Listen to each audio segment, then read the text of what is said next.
अखिल भारतीय विद्यार्थी परिषद इकाई द्वारा आयोजित इस ऑनलाइन व्याख्यान माला के आयोजक बंधु,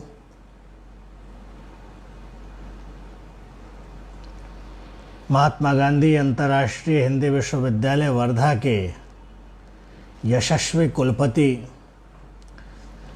प्रोफेसर रजनीश कुमार शुक्ल जी, मुझे सुन रहे प्राध्यापक, शोधार्थी और विद्यार्थी समुदाय, आज अंतर्राष्ट्रीय योग दिवस है। आप सबों को इस योग दिवस की शुभकामनाएं। सबको मेरा प्रणाम। आज मेरे संवाद का विषय है पूर्वोत्तर भारत के भक्त कवि और उनका भारत बोध। आपको ज्ञात है कि स्वातंत्रोत्तर भारत के विश्वविद्यालयों के समाज विज्ञान, कला और मानविकी संकायों की कई ऐतिहासिक गलतियों में एक गलती यह भी रही कि साहित्य और इतिहास के संकायों के विमर्श पूरब में कलकत्ता को पार नहीं करते। हमारे सांस्कृतिक जीवन का प्रागज्योतिषपुर विश्वविद्यालयों के जीवन में उपेक्षित ही रहा। मुझे खुशी है कि महात्मा गांधी अंतर्राष्ट्रीय हिंदी विश्वविद्यालय वर्धा इस ऐतिहासिक बौद्धिक अन्याय का प्रतिपक्ष बन रहा है। ज्ञान की सरणी का ब्रह्मपुत्र पार करना ऐतिहासिक है। ब्रह्मपुत्र महाबाहु है। महाबाहु का मतलब बड़ी भुजा वाला, शक्तिशाली, बलवान। भूपेन हजारिका का नाम सुना होगा आपने। सन 2019 में उन्हें भारत रत्न मिला। पूरे देश के एक अच्छे संगीत और गीतकार के रूप में उनकी प्रतिष्ठा रही। बनारस हिंदू विश्वविद्यालय से उन्होंने स्नातकोत्तर की पढ़ाई भी की। उनका एक गीत है जिसमें वे कहते हैं, महाबाहु ब्रह्मपुत्र महामिलनूर तीर्थ, कटे जुग गोरी अनाहि से प्रकाशी जोमोन्य अर्थात जो परम शक्तिशाली ब्रह्मपुत्र है वह तमाम विविधताओं का मिलन स्थल है, महामिलन तीर्थ है, न्याय की भूमि है। यह जीवन को प्रकाश से भर देता है। देश की और नदियां पुत्री हैं, ब्रह्मपुत्र पुत्र है। देश की और नदियां बहती हैं, ब्रह्मपुत्र बहता है। ब्रह्मपुत्र नद है। पूर्वोत्तर भारत हमारे विवेचन में एक तिलस्म की तरह उभरता है। 7 बहनों और 1 भाई यानी 8 राज्य, असम, अरुणाचल प्रदेश, मेघालय, नागालैंड, मणिपुर, मिजोरम, त्रिपुरा और सिक्किम का वर्तमान भारतीय क्षेत्र, यहाँ के सांस्कृतिक प्रतीक और यहाँ की साहित्यिक दुनिया विश्वविद्यालयों के ज्ञान से बाहर रही है। पर विश्वविद्यालय विश्व नहीं है। जो विश्वविद्यालय से बाहर है उसे यह मान लेना कि वह विश्व में नहीं है, यह एक किस्म की मूढ़ता है। इन 8 राज्यों से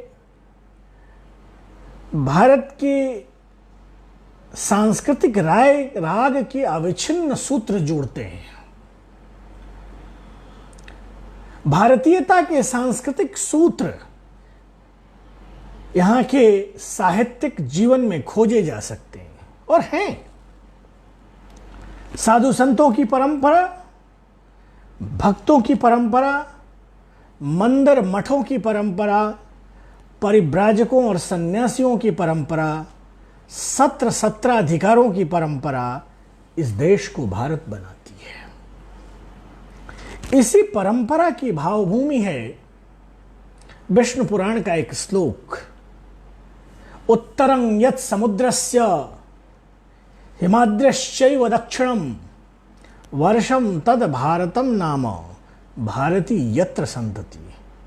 आसेतु हिमालय प्राग ज्योतिषपुर को जोड़ने का प्रथम भौगोलिक तत्व ब्रह्मपुत्र के रूप में व्याख्यायित है और दूसरा तत्व हिमालय है।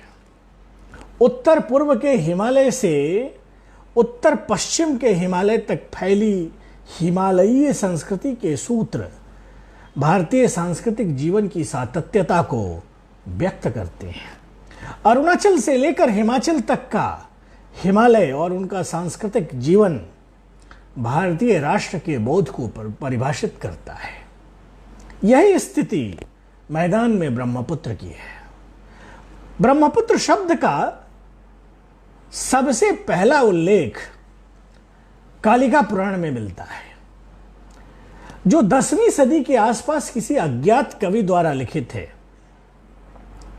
उसके पहले ब्रह्मपुत्र का उल्लेख लोहित के नाम से मिलता है, जो बाद में लोहित हो गया।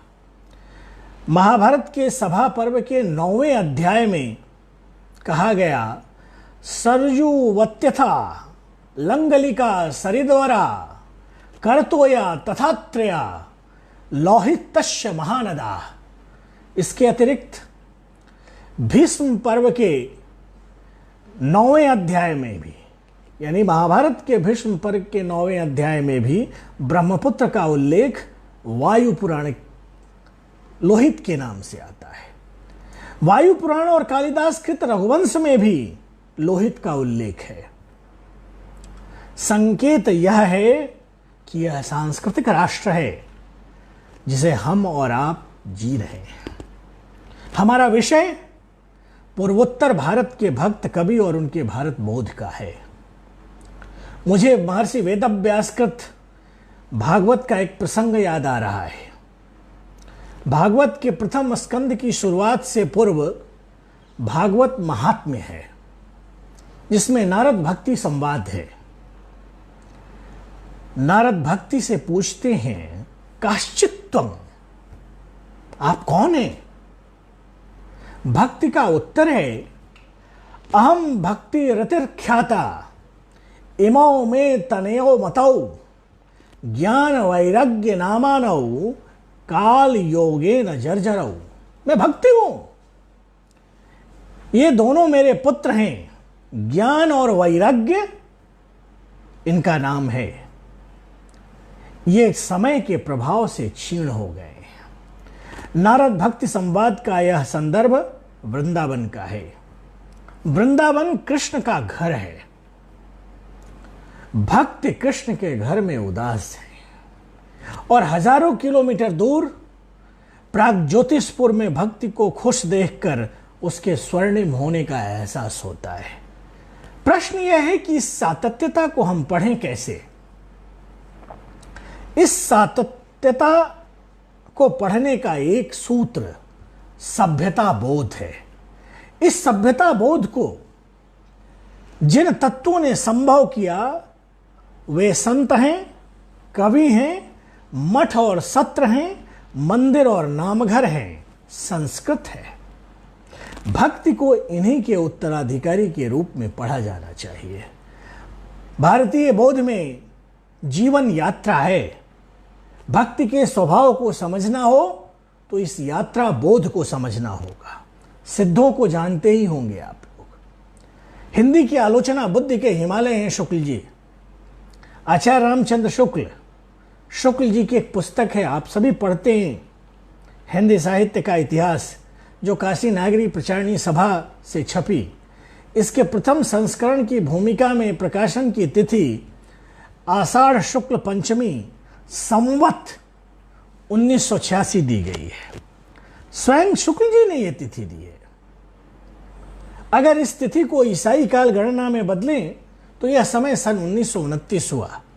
शुक्ल जी लिखते हैं कि ये बिहार से लेकर आसाम तक फैले हुए थे और सिद्ध कहलाते थे। मैं यह बात आपको इसलिए बता रहा हूं कि इन्हीं सिद्धों की भाषा में हिंदी का बालपन दिखता है। स्वयं गुलेरी जी, चंद्रधर शर्मा गुलेरी, उसने कहा था वाले ने अपनी पुस्तक पुरानी हिंदी और डॉक्टर राम कुमार वर्मा ने अपनी पुस्तक हिंदी साहित्य का आलोचनात्मक इतिहास में इस तथ्य की स्वीकारोक्ति दी है। राहुल सांकृत्यायन को आप सभी जानते हैं। अपनी पुस्तक हिंदी काव्य धारा में लुइपा को और कण्हपा को असम का बताया है। यह पुस्तक किताब महल इलाहाबाद से पहली बार सन 1945 में छपी। आप पढ़िएगा। मेरा उद्देश्य भक्ति के संस्कार बोध और सांस्कृतिक बोध से आपका परिचय कराना है। भक्ति का चरित्र सामासिक है, सर्वग्राही है, बहुलवादी है।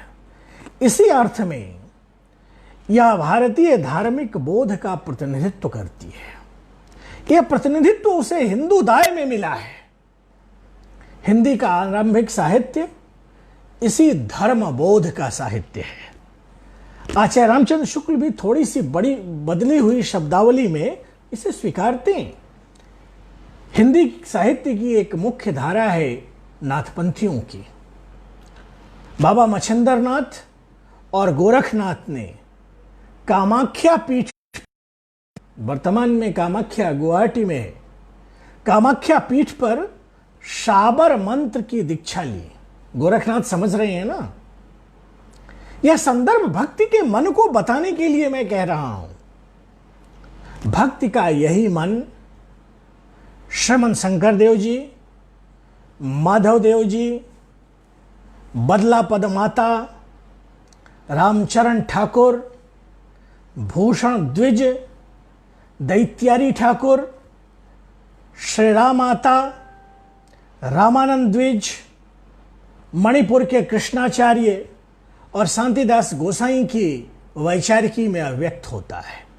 हिंदी के इतिहास के प्रस्तुत अध्ययन क्रम को आचार्य शुक्ल यानी आचार्य रामचंद्र शुक्ल के काल विभाजन के अनुसार ही व्याख्यायित किया गया है। यह कमोबेश सर्वमान्य काल विभाजन है। इस काल विभाजन के अनुसार भक्ति काल 1350 ईस्वी से लेकर 1650 ईस्वी तक का कालखंड है। यह कालखंड सगुण निर्गुण, राम भक्ति, कृष्ण भक्ति, सूफी संत जैसे विभाजनों में पढ़ा गया है।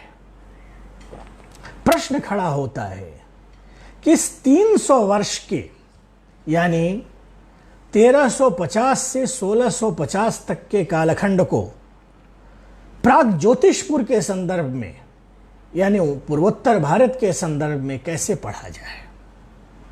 सबसे पहले तो यह जानना रोचक है कि इस कालखंड में पूर्वोत्तर भारत में जो भक्त कवि सक्रिय हैं उनके नाम से ही परिचय इधर के लोगों का नहीं है। ये महत्वपूर्ण नाम है श्रीमन शंकर देव जी, माधव देव जी, राम सरस्वती जी, अनंत कंदली जी, सार्वभौम भट्टाचार्य जी, कंसारी कायस जी, श्रीधर कंदली जी, रत्नाकर मिश्र जी, बदला पद माता जी, नारायण दास आता जी, रामचरण ठाकुर जी, भूषण द्विज जी, दैत्यारी ठाकुर जी, श्री राम माता जी, रामानंद द्विज जी, मणिपुर में कृष्णाचार्य और शांतिदास गोसाई जैसे भक्त कवियों का नाम लिया जा सकता है। एक बात बताऊं आपको, हिंदी क्षेत्र की आलोचना दृष्टि से आप इन भक्त कवियों को नहीं समझ सकते। क्यों तो इन्हें नव वैष्णव आंदोलन जैसी संज्ञा दी गई, पर ये भक्त कवि हिंदी के पारंपरिक सगुण निर्गुण, राम भक्त, कृष्ण भक्त, सूफी संत जैसे विभाजनों में बांधे नहीं जा सकते। इनका एक कारण यह भी है, ऐतिहासिक कारण है।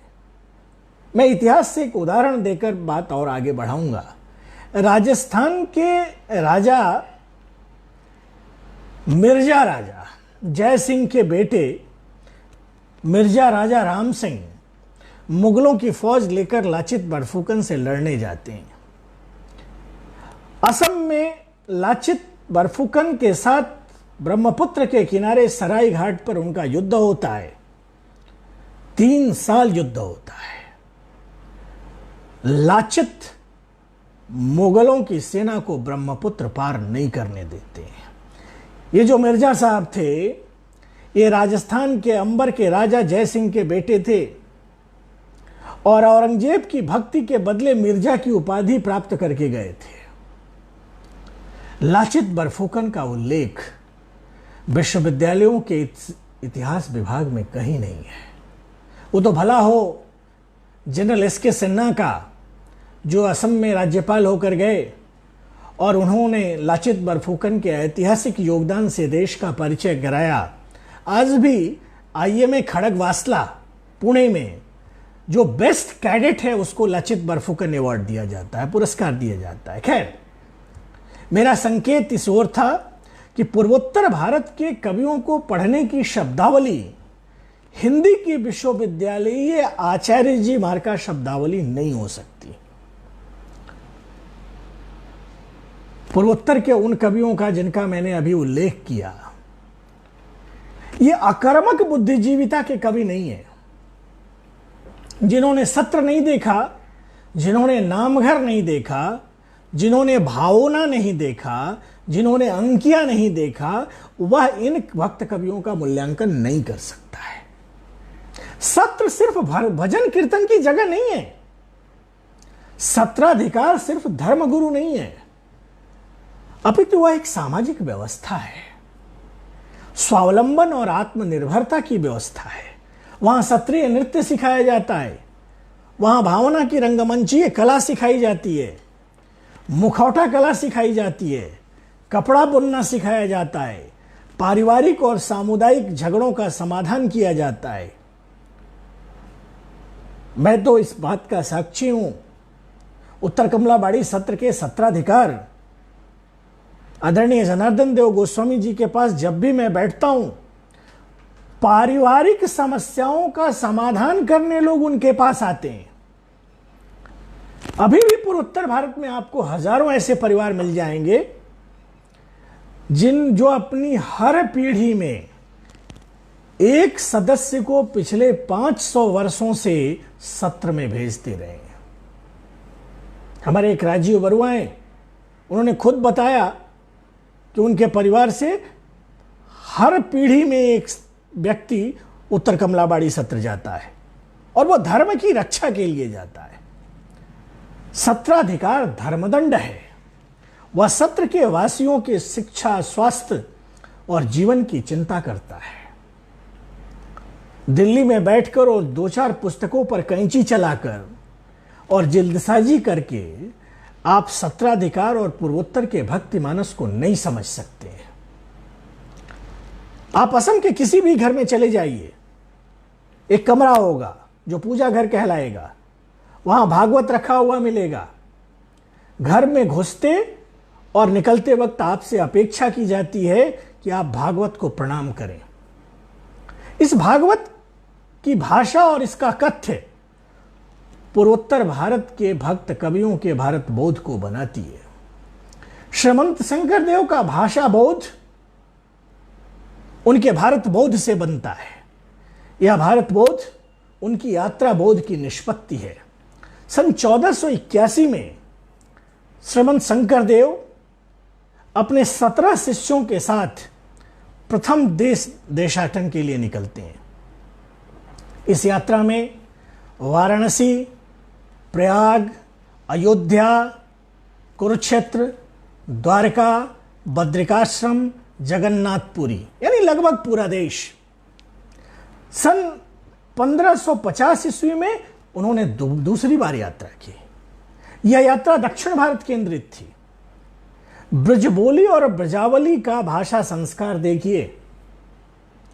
इसकी शब्दावली 5 भारतीय भाषाओं संस्कृत, ब्रजभाषा, मैथिली, बांग्ला और असमिया, इनकी सामूहिक शब्दावली है। आज पूर्वोत्तर भारत के घरों में और सत्रों में जिस भागवत पुराण का वाचन होता है वह ब्रजावली में ही होता है, जिसे ब्रजबोली भी वहां कहते हैं। और उसकी कथा जानते हैं? सबसे पहले यह कथा कहां कही गई? वर्तमान उत्तर प्रदेश के मुजफ्फरनगर में एक जगह है शुक्रताल, जो अब शुकतीर्थ कहलाता है। शुकतीर्थ में अर्जुन के पुत्र अभिमन्यु के पुत्र राजा परीक्षित को महर्षि शुकदेव ने भागवत सुनाई। महर्षि शुकदेव के पिता महर्षि वेदव्यास ने भागवत लिखा। ये महर्षि वेदव्यास ब्रह्मा की विष्णु परंपरा में आते हैं, वंश परंपरा में आते हैं। इसी भागवत की कथा को श्रीमंत शंकर देव ने ब्रजावली में प्रागज्योतिषपुर को सुनाया। प्रागज्योतिषपुर धर्म के लोकतांत्रिक पाठ का साक्षी बना। सत्र और नामघर इसके वाहक बने।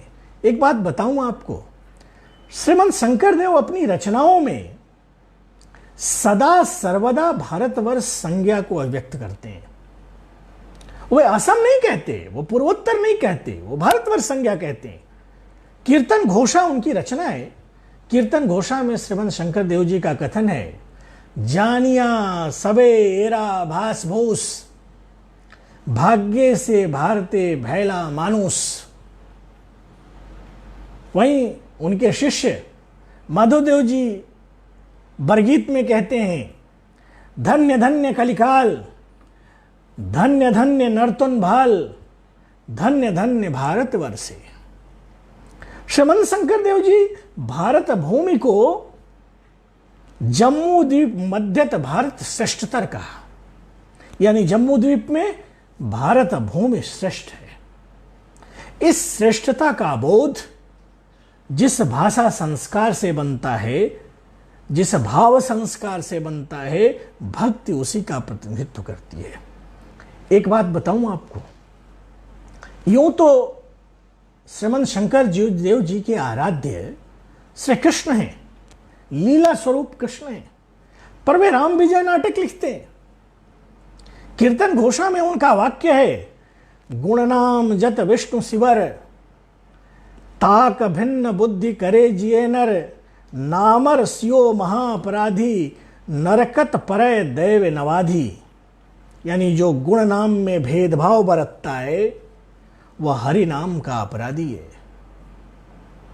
याद कीजिए गोस्वामी तुलसीदास को, रामचरितमानस के बालकांड की चौपाई है, सगुन ही अगुन ही नहीं कुछ भेदा, गाँव ही मुनि पुराण बुध वेदा।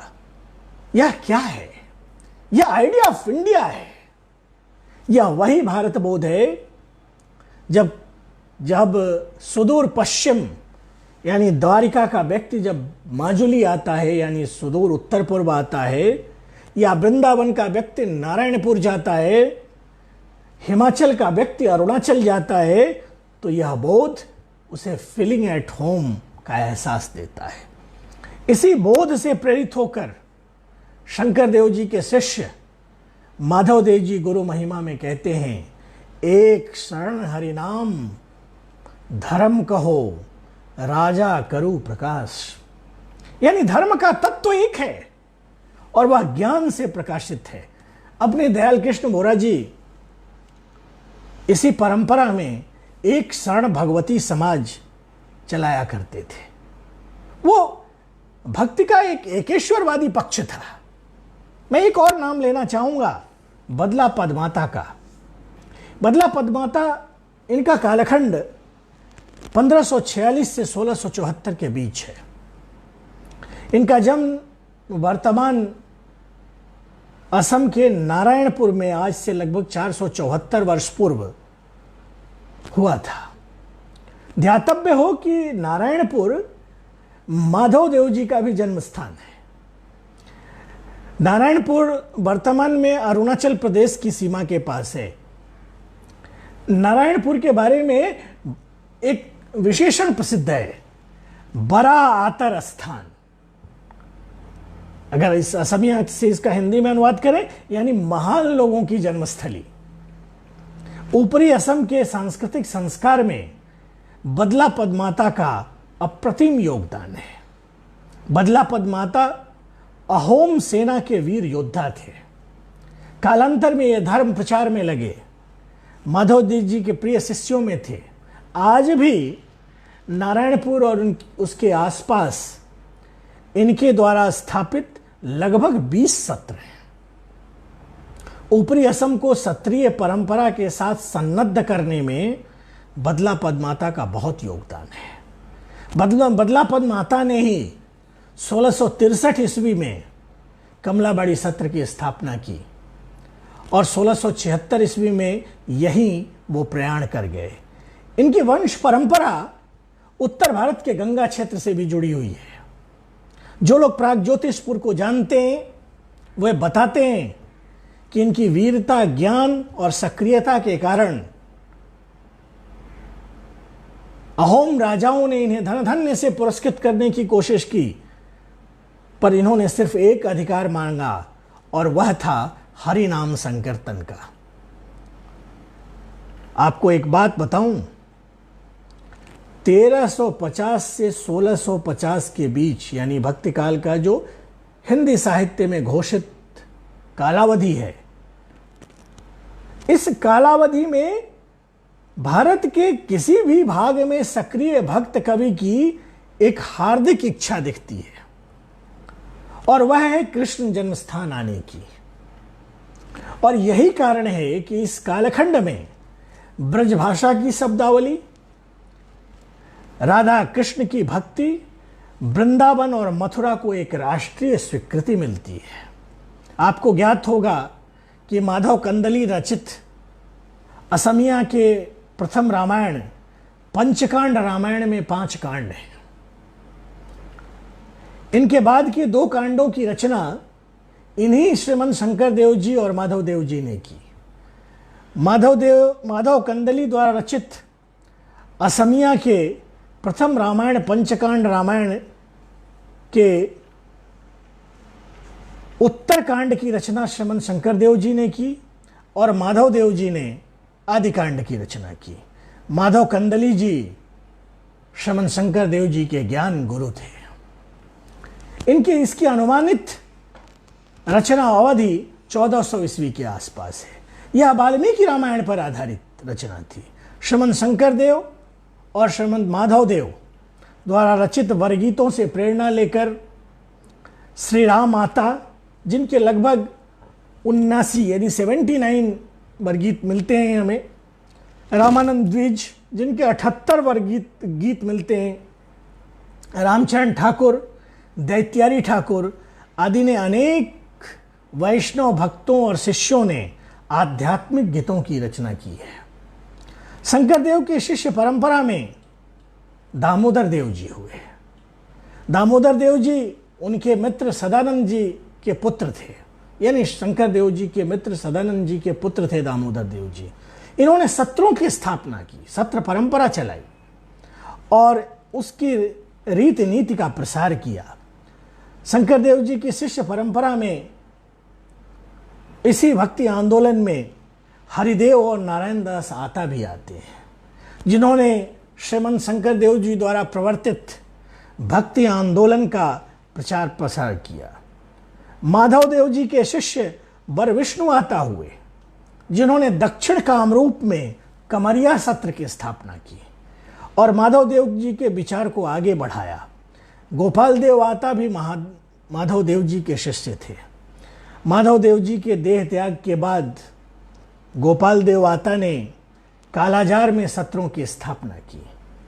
मैं जब असम कह रहा हूं तो इस असम में अरुणाचल प्रदेश, जो आज़ादी के बाद नॉर्थ वेस्ट फ्रंटियर के रूप में जाना जाता था, लुसाई हिल्स जो अब मिजोरम के रूप में जाना जाता है, गारो खासी जयंतिया हिल्स जो मेघालय के रूप में जाना जाता है, और राजा भाग्यचंद्र का क्षेत्र जो वर्तमान में मणिपुर कहलाता है, नाथ संप्रदाय का क्षेत्र जो त्रिपुरा कहलाता है, ये सभी शामिल हैं।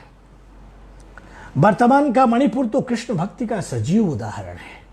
मणिपुर के राजा भाग्यचंद जी के योगदान को भुलाया नहीं जा सकता है। मणिपुर का गोविंद मंदिर, विष्णुपुर का विष्णु मंदिर इसके प्रमाण है। आज आप मणिपुर के किसी भी गांव में चले जाएं, एक ठाकुर घाट होता है, यानी भगवान के नहाने का स्थल, और मंदिर होगा ही होगा। यह मणिपुर के भक्ति आंदोलन की सामाजिकता के प्रमाण के रूप में आप इसे देख सकते हैं। मणिपुर में आज भी किसी का देहांत हो जाए तो कहते हैं कि वो वृंदावनवासी हो गए। यूं तो उत्तर पूर्व की प्रायः हर जनजाति में राम, कृष्ण और अन्य सांस्कृतिक प्रतीकों की उपस्थिति को पढ़ा जा सकता है। उत्तर पूर्व की कार्बी आबलाओं जनजाति द्वारा राम कथा का साबिन आलून रामायण के रूप में गायन, खामती जनजाति का खामतीम रामायण, माधव कंदली का माधव कंदली रामायण, शंकर देव, माधव देव, बदला पद माता, ऐसे सांस्कृतिक चिन्ह हैं जहां से हम भारत बोध को पढ़ सकते हैं। मैं एक बात बताऊं आपको, कार्बी आबलाओं जाति में राम कथा की वाचिक परंपरा है, यानी भक्ति की वाचिक परंपरा है।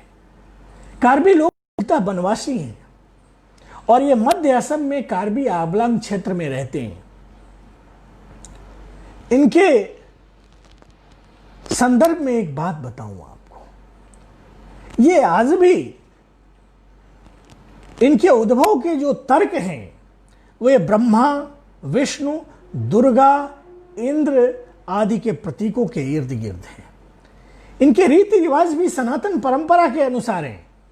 मृत्यु के उपरांत श्राद्ध की परंपरा है जिसे वो चमांकन कहते हैं। ये तुलसी की पूजा करते हैं। इसे राम कथा को यहां,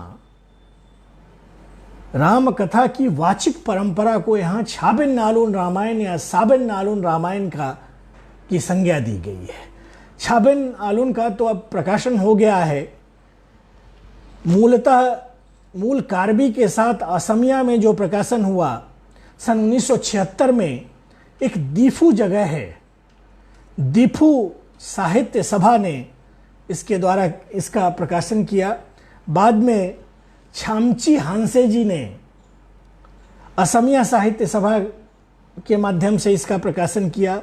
हिंदी में देवेन चंद दास जी ने साबिन आलून रामायण का अनुवाद किया है, जो भुवन वाणी ट्रस्ट लखनऊ से प्रकाशित है।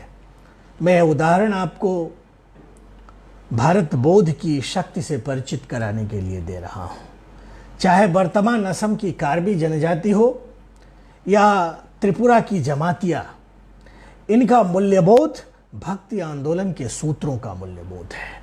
उत्तर भारत के इस कालखंड में यह समय, यानी 1350 से 1650 के बीच का समय, रैदास वल्लभाचार्य, सूरदास, मीराबाई, तुलसी दास, गुरु जंभेश्वर, गुरु नानक देव, चैतन्य महाप्रभु के प्रभाव का समय है।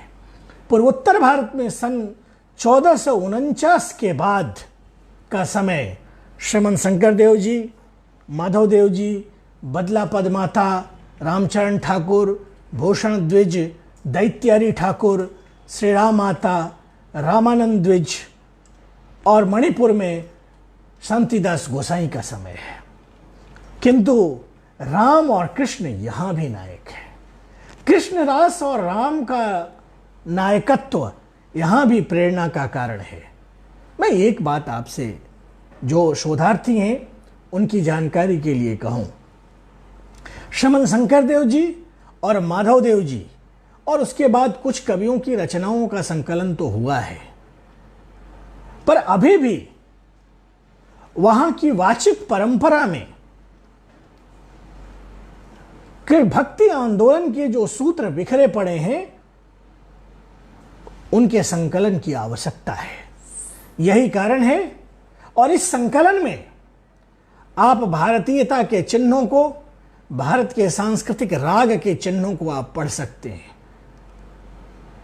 इन्हीं चिन्हों का प्रमाण है और परिणाम है कि सुदूर पश्चिम का व्यक्ति जब सुदूर उत्तर पूर्व माजुली में जाता है, हिमाचल का व्यक्ति जब अरुणाचल जाता है, तो उसे अपनत्व का एहसास होता है। यह एहसास निकलता है नामघरों से, सत्रों से, सत्राधिकार की परंपरा से, आम असमिया घर में रखे हुए भागवत से, और इनको जोड़ने वाले भाषा संस्कार से। धर्म बचा रहे, धर्मदंड बचा रहे, भारत होने का भाव बचा रहे, हिंदी की दुनिया भी बची रहेगी। पूर्वोत्तर भारत के बहाने से भक्ति आंदोलन और पूर्वोत्तर की भक्ति कविता की दुनिया को याद करना, इसी सांस्कृतिक सातत्यता को याद करना है। आपने बुलाया, आपका बहुत बहुत आभार। हर्ष जी से स्नेह है, मनीष जी से स्नेह है, आदरणीय रजनीश जी शुक्ल के इस विश्वविद्यालय के कुलपति होने के उपरांत यह स्नेह मोह में बदला है। आप सबों का आभार, आप सबों को प्रणाम। पूर्वोत्तर जाइए, पूर्वोत्तर के सांस्कृतिक सूत्र आपके जीवन के सूत्र हैं। सत्र आपके जीवन की व्यवस्था का सत्र है। एक बार जाइए तो सही। प्रणाम, आभार।